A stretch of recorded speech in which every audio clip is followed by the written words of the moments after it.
The assassination of Murtala Mohammed. Murtala Mohammed was a charismatic Nigerian military leader who became the country's fourth head of state in 1975, after leading a successful coup that overthrew the government of General Yakubu Gowon. However, his time in power was tragically cut short on the morning of February 13, 1976. On that fateful day, Murtala Mohammed was on his way to work in his Mercedes-Benz car, accompanied by his aide-de-camp and driver.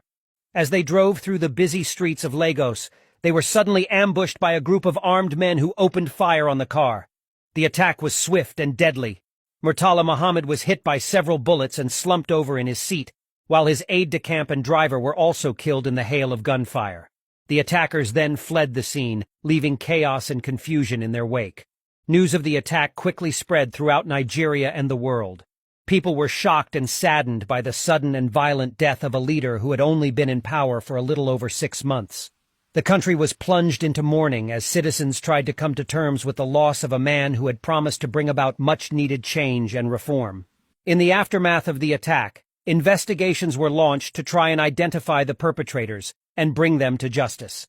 The investigation led to the arrest and trial of several suspects, including Dimka, a lieutenant colonel in the Nigerian army, who was found guilty of masterminding the assassination. Though Murtala's murderers were captured and were publicly executed, there are conspiracy theories about the cause of his death.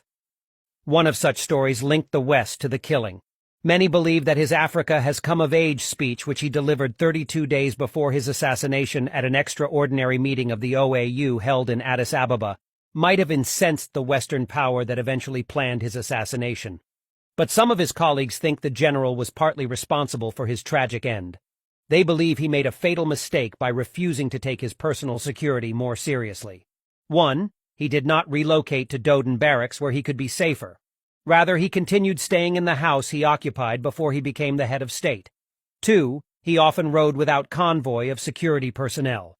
A few days after his assumption of office as head of state, he reportedly drove alone in his personal car with his driver from Lagos to Kano, a journey lasting more than 13 hours. Media reports claimed his deputy, Olusegun Obasanjo, urged him a number of times to be more security conscious, but he dismissed the warning, saying, "If the coup plotters succeeded in killing all of us, good luck to them." Murtala Mohammed's death was a great loss to Nigeria and the world. His legacy, however, lives on, as he is remembered as a courageous leader who fought for justice and equality for all. His life and tragic death serve as a reminder of the sacrifices made by those who seek to bring about change and make the world a better place.